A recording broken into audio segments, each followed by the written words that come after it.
Shreya vintage decor में काम करती है। ये कंपनी बाकी व्यवसायों को इवेंट ऑर्गेनाइजेशन और डेकोरेशन की सेवा देती है। एक छोटे स्टार्टअप ने हाल ही में उनसे संपर्क किया है। उन्हें उनकी लॉन्च पार्टी के लिए कुछ डेकोरेटिव प्रॉप्स और सेवाओं की मदद चाहिए। इसलिए श्रेया को कंपनी का कोटेशन तैयार करने को कहा गया है। इस कोटेशन में ग्राहकों की जरूरत अनुसार उत्पादन और सेवाओं के लिए सभी चार्जेस होंगे। कंपनी का कोटेशन मतलब क्या है और माइक्रोसॉफ्ट एक्सेल का इस्तेमाल करके उसे कैसे तैयार करें, आइए देखते हैं। इस एक्टिविटी में आप सीखेंगे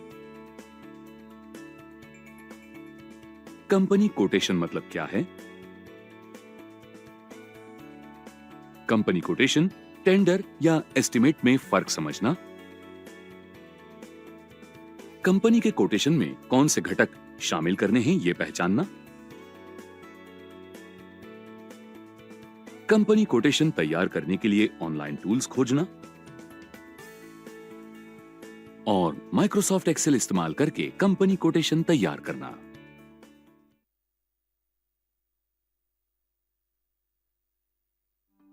कंपनी कोटेशन क्या है? कोटेशन ये एक डॉक्यूमेंट है जो विक्रेता या कंपनी पोटेंशियल कस्टमर को इशू करता है। इसमें कंपनी ने सप्लाई किए हुए उत्पादन या सेवाओं की एस्टिमेटेड कीमत होती है।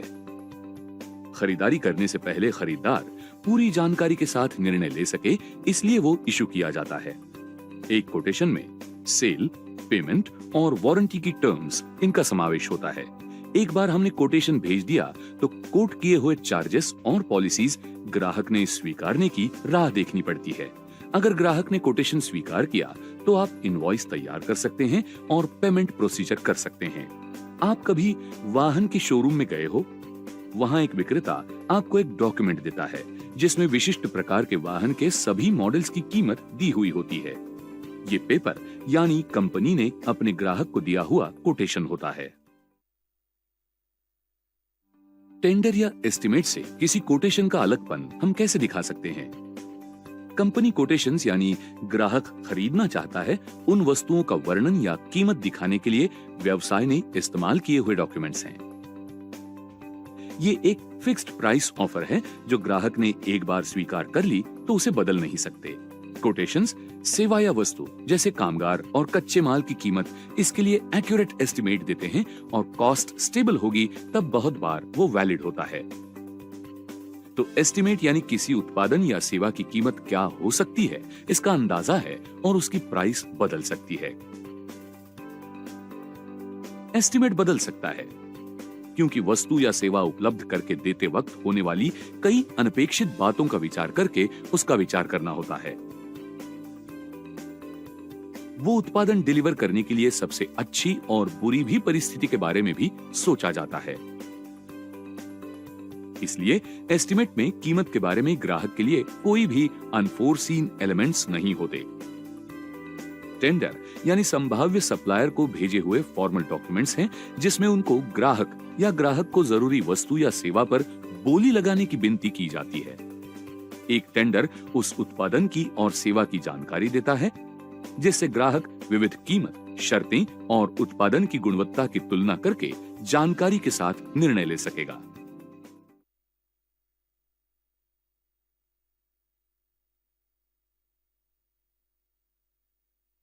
कंपनी कोटेशन में कौन से एलिमेंट्स का समावेश करना चाहिए? ऐसे कई जरूरी एलिमेंट्स हैं जिनका कंपनी कोटेशन में समावेश होना चाहिए। आइए उन्हें देखते हैं। तारीख, हर कोटेशन में वो कौन सी तारीख को तैयार किया है इसका उल्लेख करना चाहिए। वैलिडिटी, हर कोटेशन में वो कितने काल तक वैलिड है ये नमूद करना चाहिए। कंपनी डिटेल्स, इसमें कंपनी का नाम, लोकेशन, कॉन्टैक्ट इंफॉर्मेशन, कंपनी किस प्रकार का बिजनेस करती है और कोटेशन के लिए जरूरी बाकी संबंधित जानकारी, इनका समावेश होना चाहिए। क्लाइंट डिटेल्स, इसमें क्लाइंट का नाम, कॉन्टैक्ट इंफॉर्मेशन और बिजनेस या पर्सनल लोकेशन का समावेश करना चाहिए।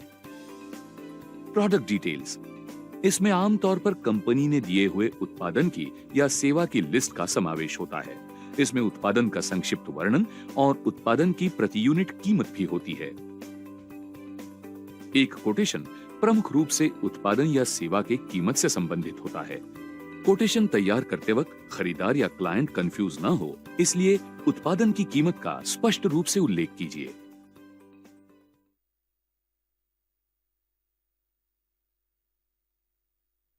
कोटेशन शीट कस्टमर फ्रेंडली कैसे बनाएं? माइक्रोसॉफ्ट एक्सेल का इस्तेमाल करके कंपनी कोटेशन तैयार किया जा सकता है। वो बनाते वक्त हम अपनी कंपनी कोटेशन शीट पढ़ने में आसान और कस्टमर फ्रेंडली है, ये निश्चित करने के लिए कुछ प्रिकॉशंस ले सकते हैं। आपके शीट के सेल्स अपीलिंग पद्धति से फॉर्मेट कीजिए।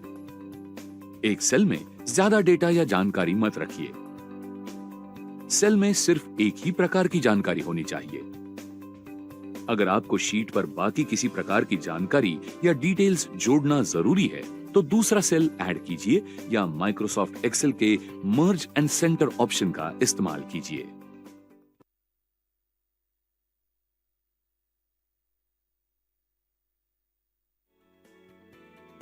कोटेशन शीट में जहां हर कंपनी प्रोडक्ट की लिस्ट की जाती है, वहां जो प्रोडक्ट आपने कोटेशन में इंक्लूड किया नहीं है, ऐसे न्यूमेरिकल डिजिट 0 इनपुट करना निश्चित कीजिए, क्योंकि 0 क्वांटिटी भी कोटेशन डेटा है। कंपनी कोटेशन तैयार करने के लिए कौन से ऑनलाइन टूल्स हैं? माइक्रोसॉफ्ट एक्सेल, ऑफिस 365 और गूगल शीट्स की मदद से कंपनी कोटेशन तैयार किया जा सकता है।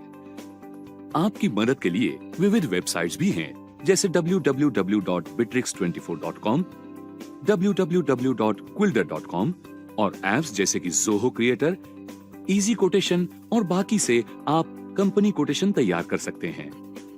आप कंपनी कोटेशन तैयार करने के लिए इस्तेमाल कर सकते हैं ऐसे बहुत से टेम्पलेट्स www.template.net में ऑनलाइन उपलब्ध हैं।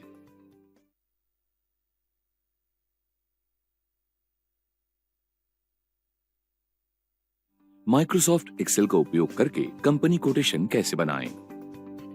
कोटेशन डॉक्यूमेंट के लिए ये एक रेडी माइक्रोसॉफ्ट एक्सेल टेम्पलेट हैं।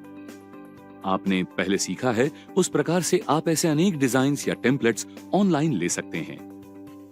आपका उद्देश्य साध्य करने के लिए ये टेम्पलेट मॉडिफाई करते हैं।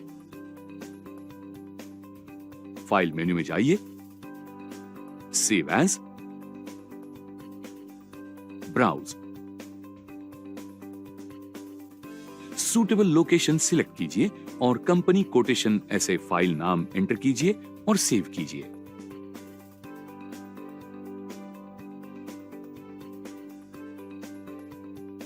इंसर्ट टैब, इलस्ट्रेशंस, पिक्चर्स, यहां पर जाइए, सही इमेज चुनिए और इंसर्ट पर क्लिक कीजिए।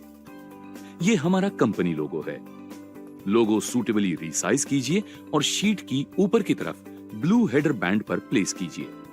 कंपनी के नाम के लिए स्पेस सिलेक्ट कीजिए और वहां रेलेवेंट टेक्स्ट एंटर कीजिए। कंपनी स्लोगन की जगह बिजनेस टाइप ऐड कीजिए। टूल बार से फॉन्ट साइज चेंज कीजिए और लोगो के नीचे पूरी तरह से फिट होने के लिए टेक्स्ट बॉक्स की विड्थ रीएडजस्ट कीजिए। शीट से जानकारी का व्यू और अच्छा मिलने के लिए कॉलम विड्थ रीएडजस्ट कीजिए। ब्लू बैंड की साइज बढ़ाने के लिए आगे के कुछ कॉलम्स ड्रैग कीजिए, जिससे हमें शीट पर हमारा डेटा अरेंज करने के लिए ज्यादा स्पेस मिलेगी। ब्लू बैंड के दाहिने कोने में कोटेशन ये शब्द रिपोजिशन कीजिए। शब्द चुनिए और टूल बार से बोल्ड कीजिए। अब आप यहां करेक्ट कंपनी एड्रेस एंटर करेंगे। उसके बाद कॉन्टैक्ट डिटेल्स ऐड कीजिए। होम टैब के नीचे के इंसर्ट ड्रॉप डाउन ऑप्शन पर जाकर उसके बाद एक रो इंसर्ट कीजिए और इंसर्ट शीट रोज सिलेक्ट कीजिए। यहां कंपनी का ईमेल आईडी ऐड कीजिए। उसके बाद इसके नीचे क्लाइंट कंपनी के लिए का बाकी सभी रेलेवेंट टेक्स्ट डिटेल्स ऐड कीजिए। इसके अलावा आपने relevant dates, quotation validity period और कस्टमर आईडी भी सही प्रकार से एंटर करना चाहिए। यहां दिखाए जैसे बाकी डिटेल्स के साथ आपकी जरूरत अनुसार डेट चेंज करेंगे। आपकी जरूरत के अनुसार टेक्स्ट फॉर्मेट कीजिए। ये टेक्स्ट एलिमेंट्स सिलेक्ट कीजिए और टूल बार के अलाइन लेफ्ट ऑप्शन पर क्लिक कीजिए। रेलेवेंट वर्ड्स के बाद कोलॉन्स इंसर्ट कीजिए। जरूरत होगी तो कोई भी वर्ड एडिट कीजिए और कॉलम विड्थ रीएडजस्ट कीजिए। उसके बाद जरूरत अनुसार बाएं तरफ के टेक्स्ट एलिमेंट्स फॉर्मेट और एडिट कीजिए। अब आपके कोटेशन में नहीं चाहिए वो सेक्शंस आप टेम्पलेट से डिलीट कर सकते हैं। डिलीट करने के लिए सेल्स चुनिए और आपके कीबोर्ड से डिलीट की प्रेस कीजिए। फिर एक्स्ट्रा रोज सिलेक्ट कीजिए और डिलीट ड्रॉप डाउन ऑप्शन पर जाइए। डिलीट शीट रोज सिलेक्ट कीजिए। कोटेशन प्राइसेस लिस्टिंग करने के लिए टेबल यहां पहले बनाए गए हैं। आपको सिर्फ आपकी जरूरत अनुसार वो मॉडिफाई करने होंगे। हर आइटम के लिए अमाउंट या सब टोटल कैलकुलेट करने के लिए फॉर्मूला से टेबल के आखिर का कॉलम पहले ही मॉडिफाई किया गया है। यहाँ हम टेबल कॉलम कॉपी करते हैं और आपका उद्देश्य साध्य करने के लिए आगे के 2 कॉलम्स में पेस्ट करते हैं। प्रेजेंट डेटा के साथ सेल्स सिलेक्ट कीजिए और डिलीट प्रेस कीजिए।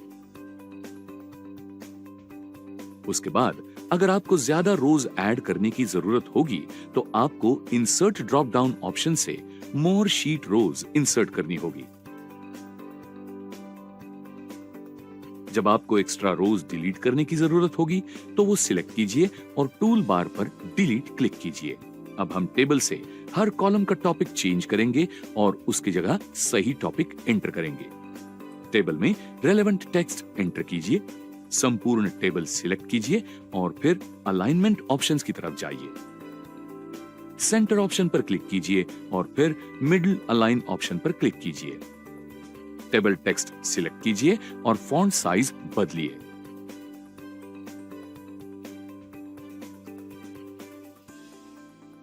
सब टोटल और टैक्सेस के लिए ये सेक्शन सिलेक्ट करेंगे और यहां उनकी जरूरत नहीं है इसलिए वो डिलीट करेंगे। इसके बाद क्लियर ऑप्शन की तरफ जाकर आप इन सेल्स से प्रीवियस फॉर्मेटिंग रिमूव करने के लिए क्लियर ऑल सिलेक्ट करेंगे। टेबल से टोटल अमाउंट की रो सिलेक्ट कीजिए, बोल्ड ऑप्शन पर जाइए और उस पर क्लिक कीजिए। टेबल के नीचे हम अब क्लाइंट के लिए रेलेवेंट टेक्स्ट डिटेल्स ऐड करेंगे। इसी प्रकार कोटेशन के लिए सही टर्म्स और कंडीशंस एंटर कीजिए। आप यहां के थैंक यू टेक्स्ट जैसे हैं वैसे ही रखिए। अगर वो आपके टेम्पलेट में नहीं होंगे तो आप आखिर में थैंक यू नोट ऐड कर सकते हैं। ये टेक्स्ट हाईलाइट करने के लिए उसे सिलेक्ट कीजिए और cell styles drop down option पर जाकर लिंक्ड सेल सिलेक्ट कीजिए। उसके बाद टूल बार से बॉर्डर ऑप्शन की तरफ जाइए और थिक बॉटम बॉर्डर सिलेक्ट कीजिए। एडजेसेंट सेल में रेलेवेंट टेक्स्ट एंटर कीजिए। ये बॉटम बॉर्डर क्लाइंट के अप्रूवल सिग्नेचर के लिए है। ये सेल सिलेक्ट कीजिए और अलाइन राइट ऑप्शन सिलेक्ट कीजिए। अब टेक्स्ट सेल के दाहिनी तरफ अलाइन हो गया है। उसके बाद वो बोल्ड कीजिए और टूल बार से उसका फॉन्ट साइज बढ़ाइए। आपने सभी जानकारी सही प्रकार से इंसर्ट की है या नहीं ये जांचने के लिए अप एंड डाउन स्क्रॉल कीजिए क्योंकि ये एक जरूरी ऑफिशियल डॉक्यूमेंट है। आपकी जरूरत के अनुसार टेक्स्ट डिटेल्स की पोजीशन बदलिए। उसके बाद फाइल मेनू में जाइए, एक्सपोर्ट, क्रिएट पीडीएफ और एक्सपीएस डॉक्यूमेंट। पीडीएफ या एक्सपीएस क्रिएट कीजिए। आप वो पीडीएफ स्वरूप में पब्लिश कर रहे हैं या नहीं ये चेक कीजिए और पब्लिश कीजिए। आपका आउटपुट अब प्रिंट करने के लिए और क्लाइंट को भेजने के लिए तैयार है।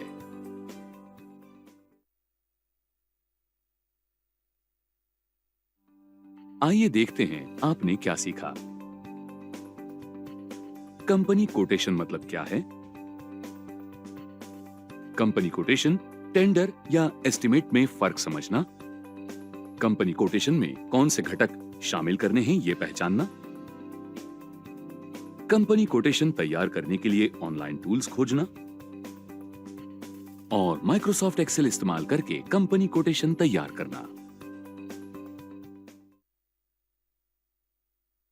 श्रेया ने विंटेज डेकोर के लिए कंपनी कोटेशन तैयार किया है। लेआउट और डेटा सादर करने का उसका तरीका उसके मैनेजर को पसंद आया है। अब वो क्लाइंट को भेजने के लिए तैयार है।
नीता ने अपने मित्र समीर के जन्मदिन पर बतौर उपहार एक स्मार्टफोन खरीदा है। उपहार देने से पहले उसने उसे आजमाने का निर्णय लिया। उसने महसूस किया कि फोन का टच फंक्शन सही ढंग से काम नहीं कर रहा। उसने तुरंत मोबाइल बदलने की उम्मीद से कस्टमर सेवा में फोन किया, लेकिन ऐसा नहीं हुआ। कई बार बात करने के बाद भी समस्या का समाधान नहीं किया गया। उसे ग्राहक शिकायत केंद्र का विज्ञापन याद आया। उसने मोबाइल कंपनी के खिलाफ एक औपचारिक शिकायत दर्ज करने का निर्णय लिया। आइए देखें ये कैसे करते हैं। इस गतिविधि के अंत तक आप निम्नलिखित कार्यों में सक्षम हो जाएंगे। भारत सरकार के उपभोक्ता सहयोग पोर्टल पर रजिस्टर करने का तरीका समझाना, ऑनलाइन उपभोक्ता शिकायत रजिस्टर करने के लिए तरीके का प्रदर्शन और रजिस्टर की हुई शिकायत की स्टेटस और विवरण देखने का वर्णन। ऑनलाइन उपभोक्ता शिकायत दर्ज कराने के लिए उपभोक्ता सहयोग पोर्टल http://consumerhelpline.gov.in पर जाएं। पोर्टल पर रजिस्टर करने के लिए रजिस्टर ऑनलाइन हियर इस लिंक पर क्लिक करें। यूजर रजिस्ट्रेशन फॉर्म में सभी अनिवार्य विवरण भरें, जैसे आपका नाम, लिंग, उम्र वर्ग, कॉन्टैक्ट नंबर और ईमेल एड्रेस। दिए हुए विवरणों के साथ एक पासवर्ड बनाएं और अन्य विवरण भरें। दी हुई फील्ड में कैप्चा कोड भरें। नियम एवं शर्तें पढ़ें और बॉक्स को चेक करके पुष्ट करें कि आपको वे स्वीकार हैं। फिर फॉर्म को जांचें कि कोई गलती ना हो और फिर रजिस्टर पर क्लिक करें। तुरंत ही आपके पास पोर्टल से एक ईमेल आएगी जिसमें दिए हुए लिंक पर क्लिक करने का निर्देश होगा। ये आपके ईमेल एड्रेस की पुष्टि के लिए है। इस लिंक पर क्लिक करने से पोर्टल खुलता है। अपनी शिकायत दर्ज करने के लिए अपना ईमेल एड्रेस, पासवर्ड और कैप्चा कोड डालकर लॉगिन करें। अब शिकायत के प्रकार को सिलेक्ट करें और राज्य, शहर, उद्योग, श्रेणी इन जैसी अनिवार्य सूचनाएं और अपनी शिकायत डालें। अपनी शिकायत के समर्थन में आप संबंधित उत्पाद की 3 फोटो, डॉक्यूमेंट या पीडीएफ फाइल भी अपलोड कर सकते हैं। फील्ड पर चेक करें और सबमिट पर क्लिक करें। सबमिट करने पर एक विशिष्ट डॉकेट नंबर मिलता है। कंप्लेंट हिस्ट्री टैब के जरिए आप अपनी शिकायत की स्थिति और शिकायत के विवरण देख सकते हैं। आप देख सकते हैं कि उपभोक्ताओं के कुछ निश्चित अधिकार हैं जिनके प्रति उन्हें जागरूक होना चाहिए। सरकार के इस प्रयास का उद्देश्य नागरिकों की सुरक्षा और ईमानदारी के लेन देन को प्रोत्साहित करना है। आगे बढ़िए, इस जानकारी को दूसरों के साथ भी साझा कीजिए जिससे वे भी लाभान्वित हो सकें। पोर्टल कहता है, खुद जागरूक बनें, दूसरों को भी जागरूक करें।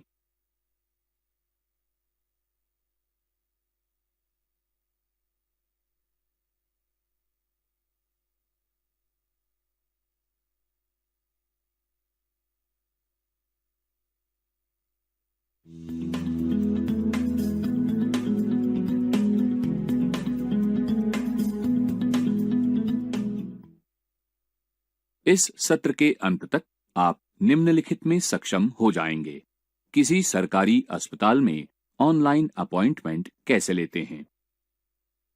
आप वेबसाइट इन के जरिए किसी भी सरकारी अस्पताल में किसी डॉक्टर का अपॉइंटमेंट ले सकते हैं। इस प्रक्रिया को शुरू करने के लिए बुक अपॉइंटमेंट नाउ इस लिंक पर क्लिक करें। अपॉइंटमेंट क्लिक करें। ऑनलाइन अपॉइंटमेंट बुक करने के लिए पेज के बाईं ओर दिए गए निर्देशों को पढ़ें। इस सेक्शन में सबसे नीचे की ओर दिए गए ईमेल एड्रेस को नोट करें। यदि आपको किसी प्रकार के सवाल हो तो आपको इनकी आवश्यकता पड़ सकती है। वांट टू व्यू और प्रिंट और पे और कैंसिल अपॉइंटमेंट टेक्स्ट के बगल में स्थित विकल्प क्लिक हियर का उपयोग विभिन्न कार्यों के लिए किया जा सकता है, जैसे अपॉइंटमेंट देखने के लिए, विवरण प्रिंट करने के लिए, भुगतान करने के लिए अथवा अपॉइंटमेंट रद्द करने के लिए। कृपया अपना मोबाइल नंबर एंटर करें और सबमिट पर क्लिक करें। इस मोबाइल नंबर पर आप एक वन टाइम पासवर्ड प्राप्त करेंगे। दिए हुए टेक्स्ट बॉक्स में ओटीपी डालें और प्रोसीड पर क्लिक करें। यदि आपके पास आधार नंबर नहीं हो तो डोंट हैव आधार पर क्लिक करें। एक डायलॉग बॉक्स प्रदर्शित होता है जो आपको सूचित करता है कि नियुक्ति के दिन अस्पताल के काउंटर पर पंजीकरण शुल्क का भुगतान करके आप अपना ओपीडी कार्ड ले सकते हैं। आगे बढ़ने के लिए ओके पर क्लिक करें। अब अपने राज्य का नाम सिलेक्ट करें। फिर प्रदर्शित सूची में से जिस अस्पताल और विभाग में आपको नियुक्ति चाहिए उन्हें सिलेक्ट करें और प्रोसीड पर क्लिक करें। इस फॉर्म में सभी आवश्यक विवरण एंटर करें और प्रोसीड पर क्लिक करें। डॉक्टर की उपलब्धता के आधार पर आप नियुक्ति की तारीख सिलेक्ट कर सकते हैं। चेंज डिपार्टमेंट पर क्लिक करके आप नियुक्ति के लिए विभाग बदल सकते हैं। यदि सभी विवरण सही हो तो प्रोसीड पर क्लिक करें। अपनी नियुक्ति यानी अपॉइंटमेंट की पुष्टि करने के लिए बुक अपॉइंटमेंट पर क्लिक करें। अब आपका अपॉइंटमेंट बुक हो गया है। अपॉइंटमेंट आईडी को नोट कर लें। अपॉइंटमेंट की पुष्टि के लिए आपके रजिस्टर किए हुए मोबाइल नंबर पर आपको एक एसएमएस मिलेगा। तो अब किसी सरकारी अस्पताल में मेडिकल अपॉइंटमेंट बुक करना सचमुच बहुत ही आसान हो गया है ना? आपको बस इंटरनेट पर पहुंचना है और एक मोबाइल नंबर रजिस्टर करना है। आप अपनी सुविधा के अनुसार ऑनलाइन भुगतान कर सकते हैं अथवा नियुक्ति के समय ही भुगतान कर सकते हैं। तो अब लंबी कतारों में खड़े होने की आवश्यकता नहीं और आपके बहुमूल्य समय की कितनी बचत।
इस कार्य में आप सीखेंगे एक नया डॉक्यूमेंट बनाना, टेक्स्ट एंटर करना, टेक्स्ट सिलेक्ट करना, टेक्स्ट में संशोधन करना, परिवर्तनों को अनडू और रीडू करना और एडिटिंग के मोड।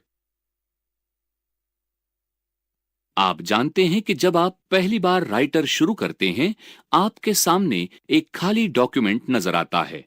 ये एक खाली कागज की तरह होता है जिसमें सामान्यतः उपयोग की जाने वाली कुछ निश्चित सेटिंग्स शामिल होती हैं। जब पहले मौजूद कोई राइटर डॉक्यूमेंट खुला होता है, तो एक नया डॉक्यूमेंट बनाने के लिए फाइल मेनू पर क्लिक करें और न्यू को सिलेक्ट करें और फिर टेक्स्ट डॉक्यूमेंट को सिलेक्ट करें अथवा कंट्रोल अधिक एन बटनों को दबाएं। आपको एक खाली राइटर डॉक्यूमेंट नजर आएगा। किसी डॉक्यूमेंट में इंसर्शन का बिंदु एक चमकते कर्सर के रूप में प्रदर्शित होता है। अब हम टेक्स्ट टाइप करना शुरू करने जा रहे हैं। इसमें कीबोर्ड पर बटनों को दबाना होता है। जब आप कीबोर्ड पर किसी अल्फाबेट के बटन को दबाते हैं, तो वो अल्फाबेट कर्सर से पहले इंसर्ट हो जाता है और कर्सर एक स्थान आगे चला जाता है। अब हम प्रदर्शित तरीके से प्रमुख हेडिंग को टाइप करेंगे। कैपिटल लेटर टाइप करने के लिए किसी अल्फाबेट के बटन को दबाने के साथ ही शिफ्ट बटन को दबाएं। प्रत्येक शब्द के बीच कुछ स्थान छोड़ने के लिए एक स्थान छोड़ें, एंटर दबाएं। इससे कर्सर अगली लाइन पर चला जाता है। एक खाली पंक्ति छोड़ने के लिए फिर से एंटर दबाएं। अब प्रदर्शित तरीके से अन्य टेक्स्ट टाइप करें।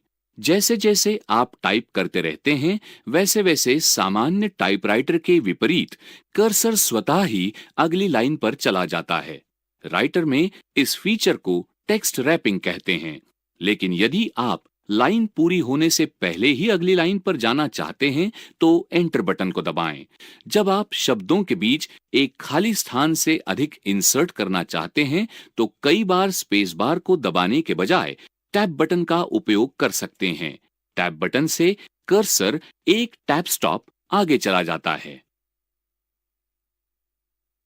टेक्स्ट के एक अंश को सिलेक्ट करने के लिए उस बिंदु पर क्लिक करके दबाए रखें जहां से आप शुरू करना चाहते हैं और फिर अपने कर्सर को दाहिनी ओर ड्रैग करें और जब आप सिलेक्शन के अंत में पहुंच जाएं तो छोड़ दें। किसी एक शब्द को सिलेक्ट करने के लिए उस पर डबल क्लिक करें। एक पूरे वाक्य को सिलेक्ट करने के लिए उस वाक्य के अंदर किसी शब्द पर 3 बार क्लिक करें। एक पैराग्राफ को सिलेक्ट करने के लिए कर्सर को पैराग्राफ के किसी भी शब्द पर रखकर 4 बार क्लिक करें। टेक्स्ट को डीसिलेक्ट करने के लिए सिलेक्ट किए हुए क्षेत्र से बाहर कहीं भी क्लिक करें। किसी डॉक्यूमेंट के टेक्स्ट को एंटर करने के बाद आप कुछ परिवर्तन करना चाह सकते हैं। टेक्स्ट के कुछ अंश को डिलीट करने के लिए उसे सिलेक्ट करें और डिलीट को दबाएं। अलग अलग कैरेक्टर को डिलीट करने के लिए आप इंसर्शन बिंदु के दाहिने स्थित कैरेक्टरों के लिए डिलीट दबा सकते हैं और बाईं ओर स्थित कैरेक्टरों के लिए बैकस्पेस दबा सकते हैं। किसी पूरे शब्द को डिलीट करने के लिए आप इंसर्शन बिंदु के दाहिनी ओर स्थित शब्दों के लिए कंट्रोल अधिक डिलीट दबा सकते हैं अथवा बाईं ओर स्थित शब्दों के लिए कंट्रोल अधिक बैकस्पेस दबा सकते हैं। एक खाली लाइन को डिलीट करने के लिए उस लाइन पर क्लिक करें और डिलीट को दबाएं। कभी-कभी कुछ परिवर्तन करने के बाद आप निर्णय करते हैं कि इनकी कोई आवश्यकता नहीं थी। आप अनडू कमांड का उपयोग करके अपने पिछले कार्य को अनडू कर सकते हैं। आइए पहले हम एक लाइन के टेक्स्ट को डिलीट करें। पूरी लाइन को सिलेक्ट करें और डिलीट दबाएं। अब इस क्रिया को अनडू करने के लिए आप स्टैंडर्ड टूलबार से अनडू को सिलेक्ट कर सकते हैं अथवा कीबोर्ड शॉर्टकट कंट्रोल अधिक Z का उपयोग करें। एक बार फिर लाइन प्रदर्शित होती है। आप अनडू की हुई किसी क्रिया को रीडू भी कर सकते हैं। इसके लिए स्टैंडर्ड टूलबार से रीडू को सिलेक्ट करें अथवा कीबोर्ड शॉर्टकट कंट्रोल अधिक Y का उपयोग करें। जो लाइन प्रदर्शित हो गई थी वो अब फिर से डिलीट हो गई है। राइटर डॉक्यूमेंट में टेक्स्ट एंटर करने के 2 मोड होते हैं, इंसर्ट और ओवरराइट। डिफॉल्ट मोड इंसर्ट का है। ये स्टेटस बार पर टेक्स्ट इंसर्ट के द्वारा प्रदर्शित होता है।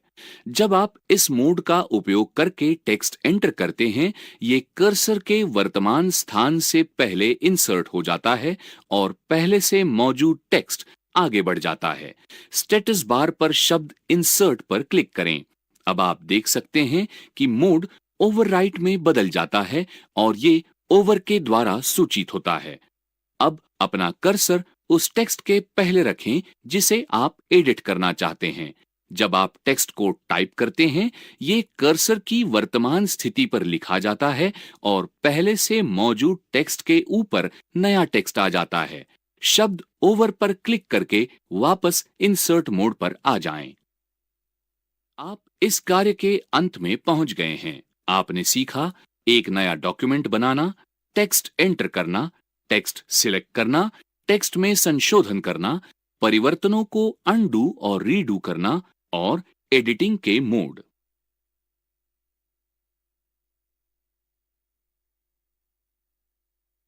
इस कार्य में आप सीखेंगे एक नया डॉक्यूमेंट बनाना, टेक्स्ट एंटर करना, टेक्स्ट सिलेक्ट करना, टेक्स्ट में संशोधन करना, परिवर्तनों को अनडू और रीडू करना और एडिटिंग के मोड। आप जानते हैं कि जब आप पहली बार राइटर शुरू करते हैं, आपके सामने एक खाली डॉक्यूमेंट नजर आता है। ये एक खाली कागज की तरह होता है जिसमें सामान्यतः उपयोग की जाने वाली कुछ निश्चित सेटिंग्स शामिल होती हैं। जब पहले मौजूद कोई राइटर डॉक्यूमेंट खुला होता है, तो एक नया डॉक्यूमेंट बनाने के लिए फाइल मेनू पर क्लिक करें और न्यू को सिलेक्ट करें और फिर टेक्स्ट डॉक्यूमेंट को सिलेक्ट करें अथवा Ctrl+N बटनों को दबाएं। आपको एक खाली राइटर डॉक्यूमेंट नजर आएगा।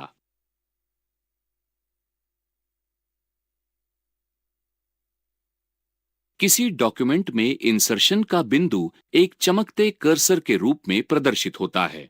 अब हम टेक्स्ट टाइप करना शुरू करने जा रहे हैं। इसमें कीबोर्ड पर बटनों को दबाना होता है।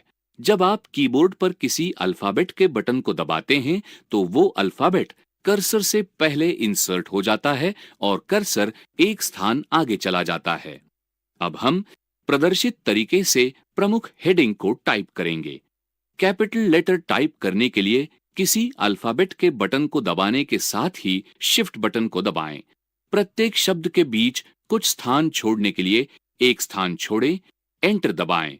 इससे कर्सर अगली लाइन पर चला जाता है। एक खाली पंक्ति छोड़ने के लिए फिर से एंटर दबाएं।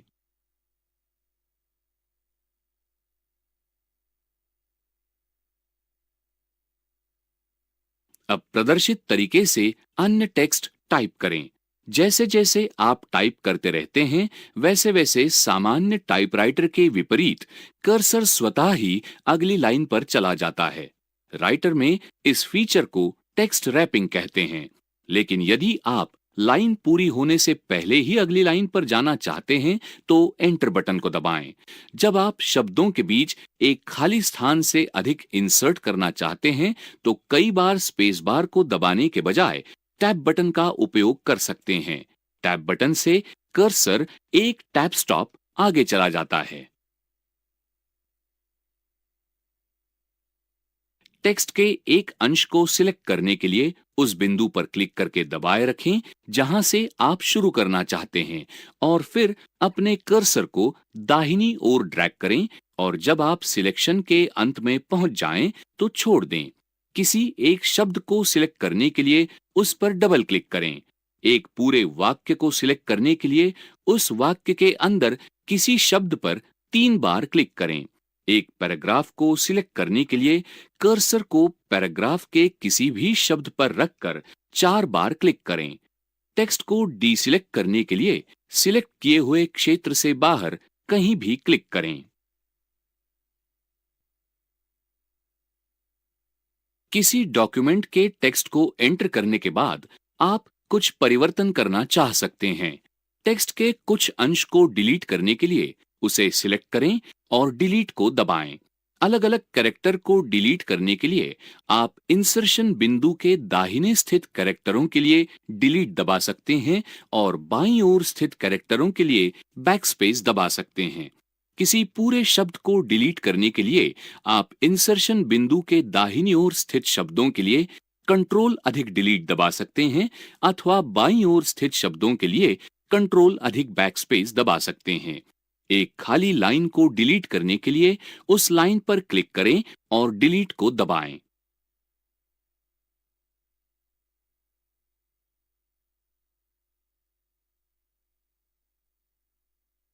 कभी-कभी कुछ परिवर्तन करने के बाद आप निर्णय करते हैं कि इनकी कोई आवश्यकता नहीं थी। आप अनडू कमांड का उपयोग करके अपने पिछले कार्य को अनडू कर सकते हैं। आइए पहले हम एक लाइन के टेक्स्ट को डिलीट करें। पूरी लाइन को सिलेक्ट करें और डिलीट दबाएं। अब इस क्रिया को अनडू करने के लिए आप स्टैंडर्ड टूलबार से अनडू को सिलेक्ट कर सकते हैं अथवा कीबोर्ड शॉर्टकट कंट्रोल अधिक Z का उपयोग करें।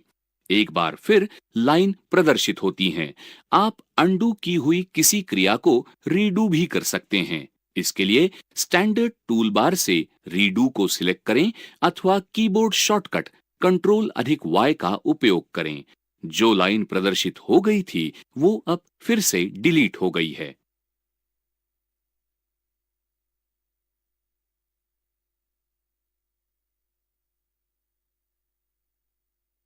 राइटर डॉक्यूमेंट में टेक्स्ट एंटर करने के दो मोड होते हैं, इंसर्ट और ओवरराइट।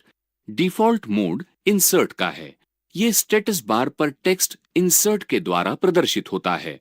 जब आप इस मोड का उपयोग करके टेक्स्ट एंटर करते हैं, ये कर्सर के वर्तमान स्थान से पहले इंसर्ट हो जाता है और पहले से मौजूद टेक्स्ट आगे बढ़ जाता है।